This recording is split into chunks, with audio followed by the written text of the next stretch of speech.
Gentis Fortuna fucking you, that. You know the trouble with an adventurous life, son? It can end before it gets started. Welcome back, everybody. Look, we're at a party. I've got to go find a Yoden, and I must go find another person. Who is it? It is, I've discovered 2 beds. Alehouse maid lady, would you like to join me? I'm a priest, it's fine. It's not that I didn't want to, but understand. That sounds unpleasant. What did the apothecary say? Hey, innkeeper, that beer? The Brabant, or do I talk to little Frenchy man, or do I talk to the Juden? I guess we'll talk to the Frenchy first. He's funny. Hello. Good health to you, sir. I'm Godwin, a friend of that lad you arrived with, Henry. We don't know each other. Baron Vauclin Brabant, Chevalier d'Arezzo. The last of my line. I am a warrior, a traveler, a strategist, and also, à ma manière, a poet. My word. Isn't that exhausting? Mais non! And I'm glad to meet a new friend. It's a pleasure to make your acquaintance, Baron. I knew right away we'd hit it off.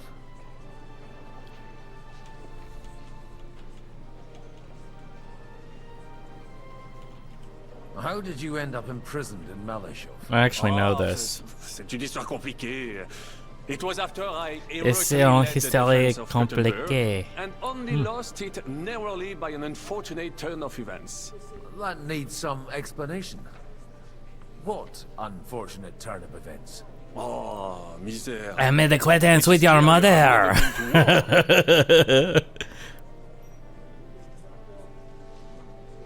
Here's the thing. I have. You're quite mistaken, Monsieur Baron. I have. Oh, je suis désolé. This Bohemia is a strange land. I have seen farmhands, children, and even women fighting. But the clergy? Sainte Mère? Do tell me about It's weird it. that this is the No only doubt guy you that has fought like on a the side of an truth actual and honor. placed accent. I fought in the field of Kosovo. My last big battle was in Kosovo. I've heard of this battle. Many great men fell there. Aye. And it was there I decided it was nothing for me. So I settled down in the presbytery in Ujits. Then, what are you doing here at a meeting of opponents of the crown?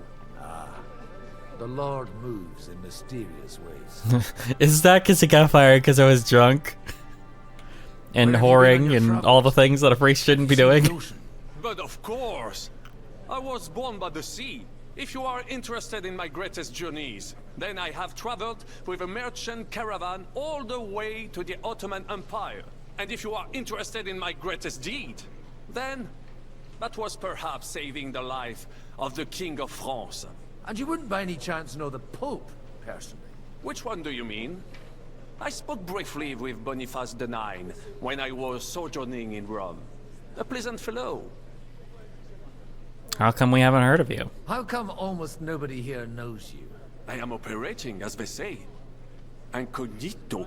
My great benefit is my strong connection with the French court. Right, There, but a Frenchie everyone in knows Germany my is name. gonna be In weird, Bohemia, right? I'm still building my reputation, slowly, but surely. Okay, buddy. I met Babouin.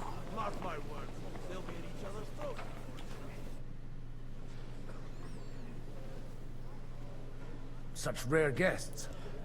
One wouldn't expect to find among Christians representatives of your community. Yes. I'm Godwin. No, My like greetings to you. they've always been inextricably linked with Christians because they're the preceding religion. And yet, How do you know I'm a priest?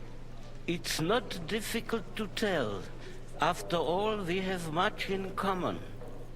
And we are both a little on unfamiliar ground here.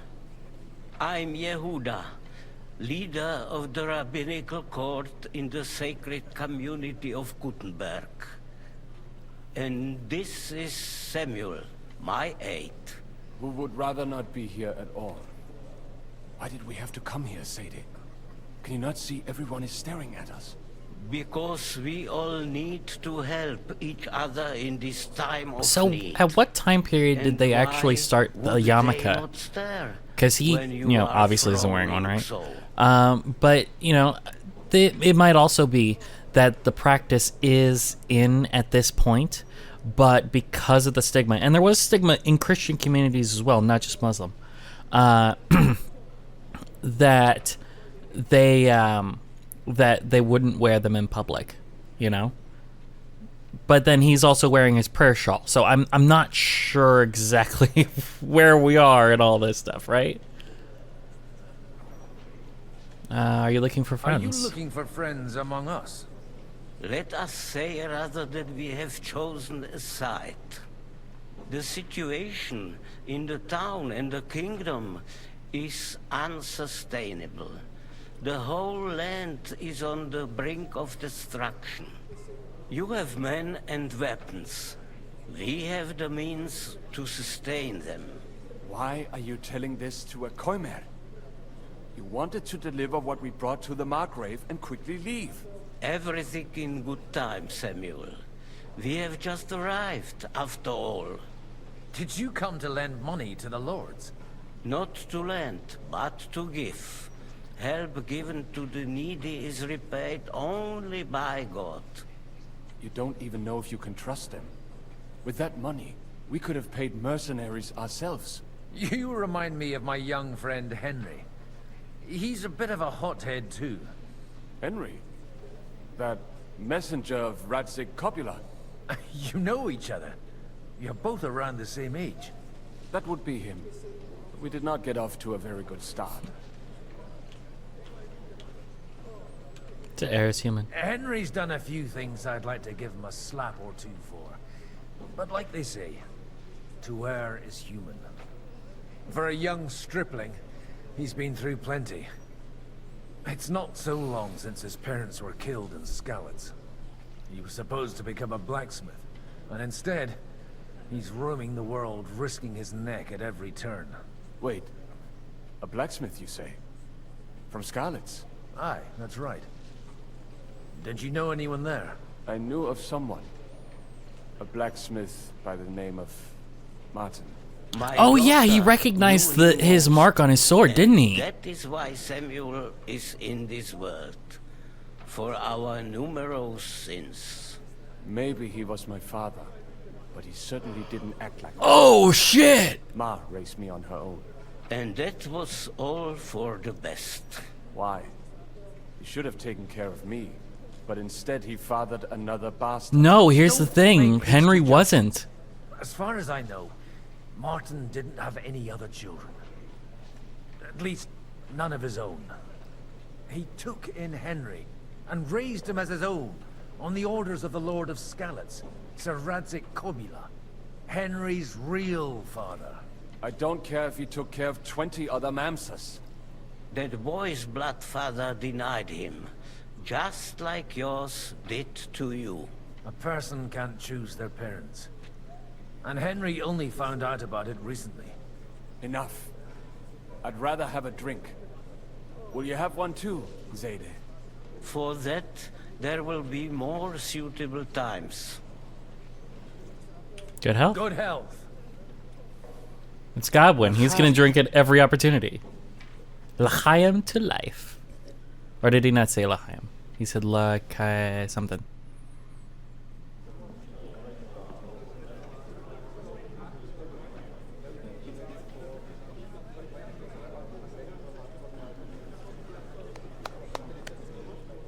Dear friends and allies, Yes, Gary in these Sinise. troublesome times, you all know why we're here. The question remains, what to do next? Sigismund is facing troubles in Hungary. And here, too, he is up against resistance. Also, his curls are strategist coming out but a because of the poor humidity. diplomat. Mark my words. If we wait him out until winter, he will leave of his own accord. By winter, he'll have torched all our fortresses and carried off everything that we possess. Yeah, that's kind of Are we thing. seriously gonna wait and cower in a corner? Or are we gonna drive them out in shame? A few well-planned raids and we could have him in our fists! At what price? Have you got men to spare? Has any of you got men and money to spare? The Jews do. We don't have men out there. They're just giving it away. Do not. Jobst is right. That whole sun won't fall easily. Only we can't wait. Are we to get ourselves killed? Or end with nothing? Well, what's more important, your money or your life? And I could honestly understand him saying his money because that provides for his daughter. You know? We'll get nowhere like this. Let's adjourn ourselves and try to think it through. No. No adjourning. Well, that went just as expected. Good health. And to yours. Could it have gone any other way when the They're German. They should be saying Prost. I would have expected a bit more sense from Jobst, of all people. He made an amateur's mistake. But it's hard to be angry with him when he's trying to ingratiate himself with everyone. By the way, I'm John of Liechtenstein. And you must be Godwin, the son of... That's not a thing I've ever boasted of. How do you know that? I have my sources. From what I've heard about you, I'd judge you could be quite useful to me at today's gathering. Is that so? Indeed. And that's why I'd like to ask something of you. It depends what it's all about. A little delicate diplomacy. I expect we can agree that Jobst's plan has certain shortcomings. For sure. That's a weak word. And the way it stands at the moment, he'll never get the support of the council. But I have an idea how to change that. Well, I'm curious how you hope to shut Zizka up and satisfy the ones who want peace. We'll sit and wait quietly until Sigismund withdraws of his own volition, as Jobst proposes, but we'll be waiting in the military camp of our huge new army. When Sigismund sees that, he'll be off to Hungary all the sooner. At a gallop. Exactly. Sigismund's army is demoralized and weakened. And besides, he's running out of resources. He's able to tackle fortresses that aren't able to defend themselves.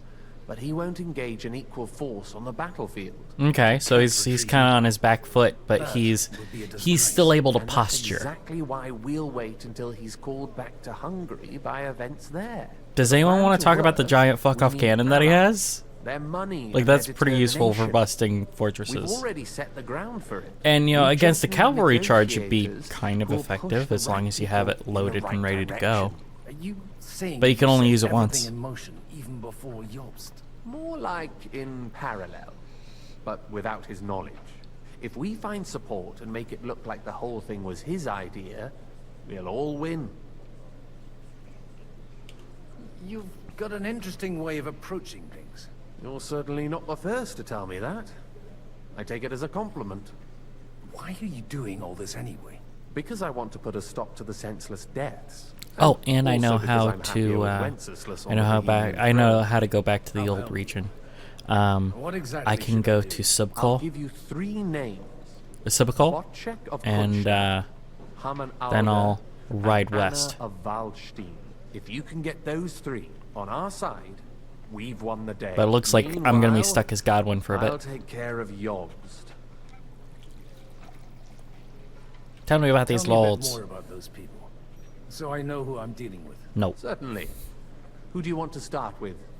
The Botchek of Kunstad. Botchek of Kunstad. I know the name, but I can't quite place him. That's just the thing. He's got massive estates, great influence, but he holds back. People have seen him dressing up as a bat, baby. He doesn't like to take risks. He always goes for the sure thing. But once He's made rich, but his no one mind knows up, about it. Not even a pair of oxen will hold him back. Okay. Haman the Alder. Alderman. Wasn't he a Kuttenberg councillor? He still is. The only one who retained his position after the city was taken. Are we sure about Only his he's loyalties? here, instead of cozying up with Sigismund in Kuttenberg. So his days in the council are numbered. Oh, so he's But he'll not in the continue council to meeting. have a strong influence on the guilds and the rich burghers. And Sure. that's why we need him. And Anna of Waldstein. Anna of Waldstein. The widow of that rich mine owner. What was his name? Wenzel Bartosz. And I'm not surprised you forgot. I was quite surprised to see her here. Assemblies like this are more of a male affair? So far, Godwin, so far. Anna is holding back and behaving like an exemplary young widow. But don't trust appearances. She's got claws, she knows how to do her sums, and she certainly has no love lost for Sigismund. Well, and anybody who's got stake in a mine is pulling on their collar, sweating about Sigismund coming and seizing it, right? And she knows a thing or two about diplomacy. There are wicked tongues that claim Bartosz acquired most of his wealth thanks to her, and that it was thanks to her that he died, too.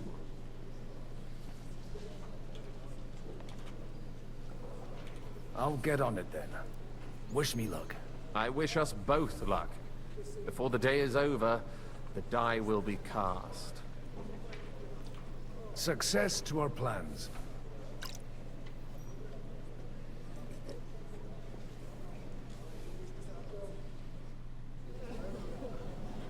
Alrighty. We're gonna talk to Haman first. Who is M?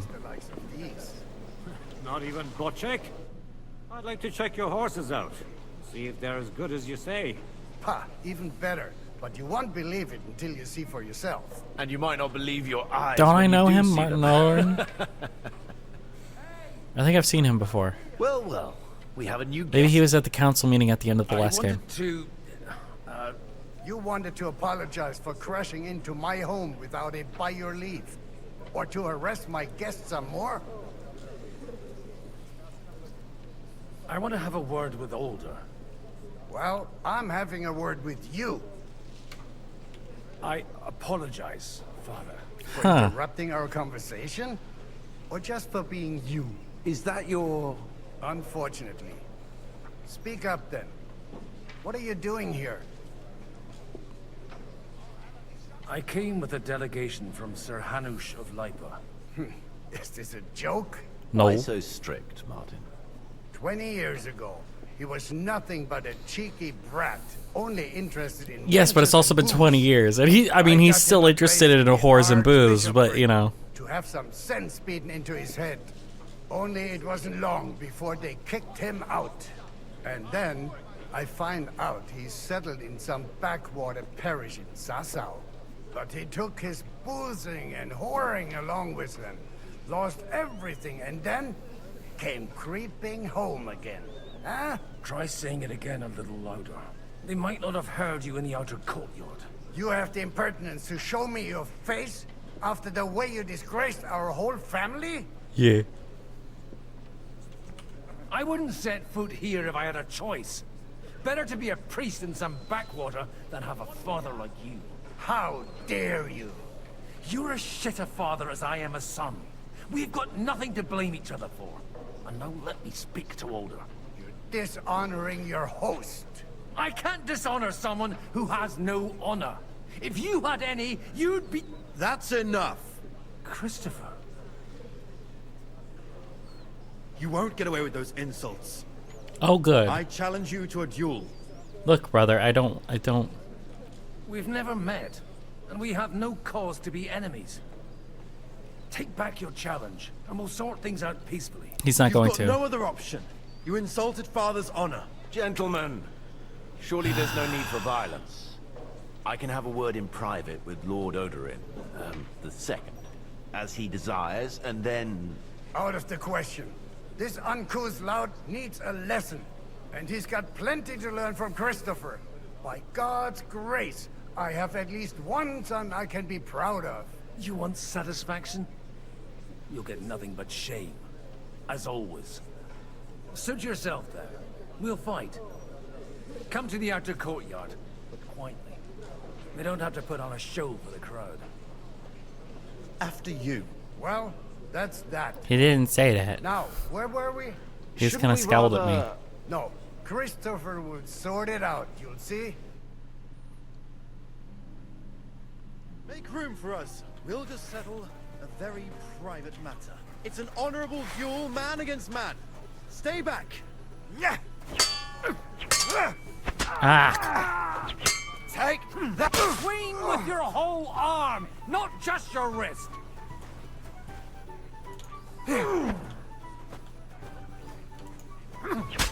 Enough. That will do. Good.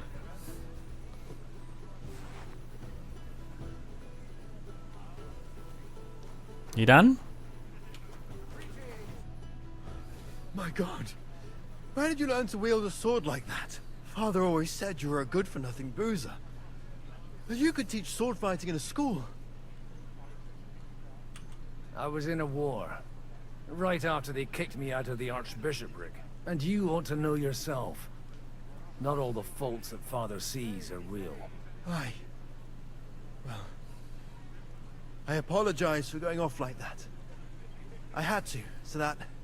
So Father would be satisfied. I know. Only he'll never be satisfied. The sooner you realize that, the better. I thought he was the way he was because his first son let him down. And he hoped at least his second would become something. Not at all. I remember him the same since I was a nipper. When I was 6 years old, I fell off a horse and broke my leg. He wouldn't talk to me for a week because I'd let him down. The first time he took me hunting, he let me starve for 3 days until I was able to shoot my first hare. Only 3 days? He got soft. I always wondered who you were. There was never much talk about you at home. Look, I really did fuck up everything I could.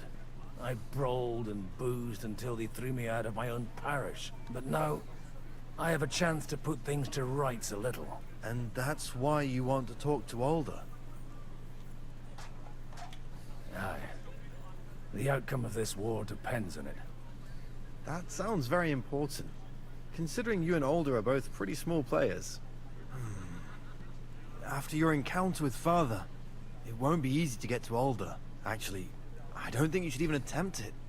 Unless you want to anger Father even more. What else can I do, though? I'll talk to him myself. He'll hear me out for sure. But you'll have to trust me. And tell me what it's all about. Sure. All right, then. You've heard Yob's plan, right? It's a nice idea, but we can't wait around without an army to back us up. Only no one's going to pay for one, because that would be an outright admission of rebelling against Sigismund. Alder's got some clout with the councillors and burghers who are loyal to Sigismund. If he agrees, they'll follow. I expect Alder's not the only one you're after. No. You got that right. Leave Alder to me. The plan sounds sensible, and he's no fool. I don't know how to thank you. You can drag me to a tavern sometime. Pa doesn't need to know about it. You're starting to sound like a brother. Hooray, we did it. I only had to beat my little brother's head in.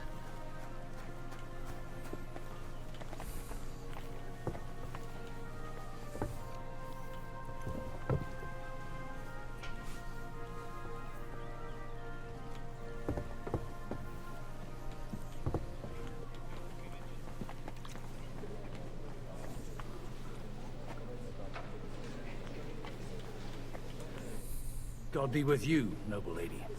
There's something I'd like to ask of you. God be with you. What would that be? Your diplomatic support. And your money.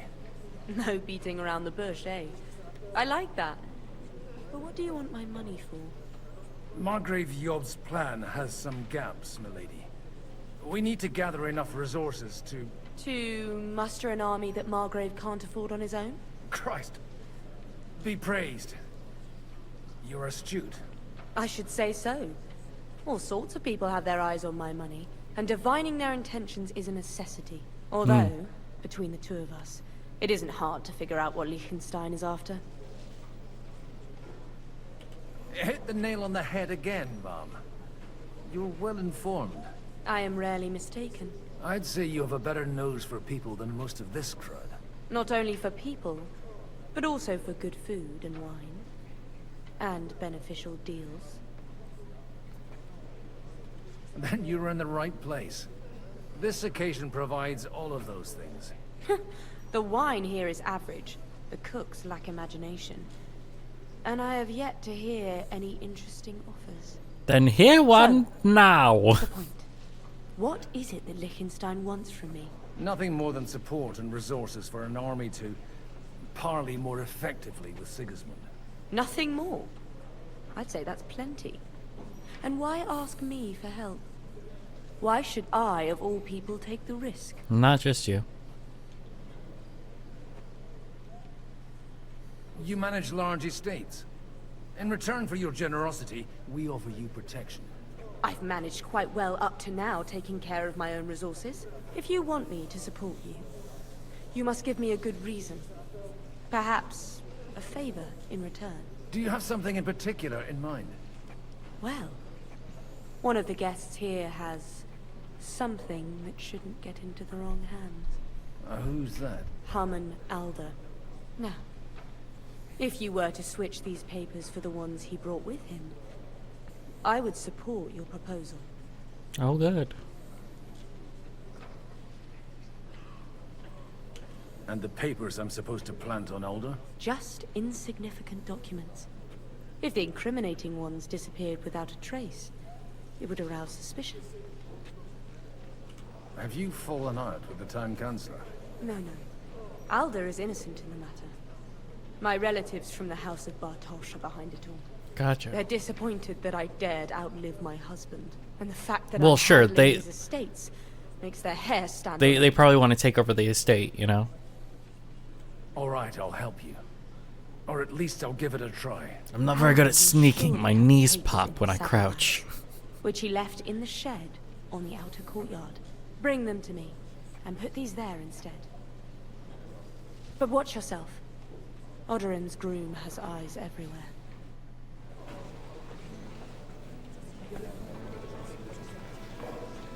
Down a level.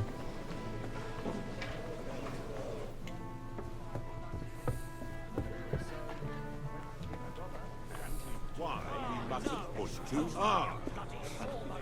Shishka. Bloody fraud! Random nobles. We're trying to forge an alliance against our common enemy. They're trying to do one thing. Nukes all over my feet. Rolled around. They remember well how the burghers and... Sir Bocek, I need to speak with you for a moment. A man hardly puts his cup to his lips and someone comes along to put a flea in his ear. Jobst comes up with a plan as full of holes as a beggar's shoes, and now you're all jostling to win me over for him. On the contrary, I've come here with an idea how to improve it. Does that improvement include a few thousand men-at-arms? If not, you can go to the devil with it. Well, it turns out 1,000 men-at-arms as a convincing argument. And 100 horsemen on top. Only in order to get them, we need coin. You've got my attention, but not my money yet. How can I persuade you? I need guarantees of security. I don't want to end up like Rutard. Of course. Once it comes to protecting property, ideals go out the window. You can talk, since you haven't got a pot to piss in yourself. If you were in my position, you'd think differently. I have a lot of property, lots of subjects to look after, and along with that, the Lord blessed me with a large family. I can't risk it all in a conflict with Sigismund. So you need guarantees that you won't be left standing in the cold if you openly oppose Sigismund?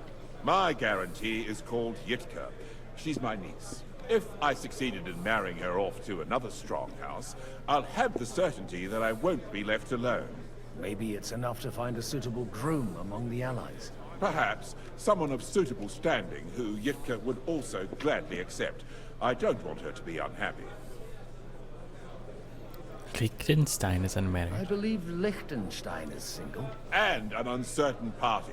Besides, he's inconvenient for Sigismund. Yitka could end up being a pawn to blackmail both of us. What about me?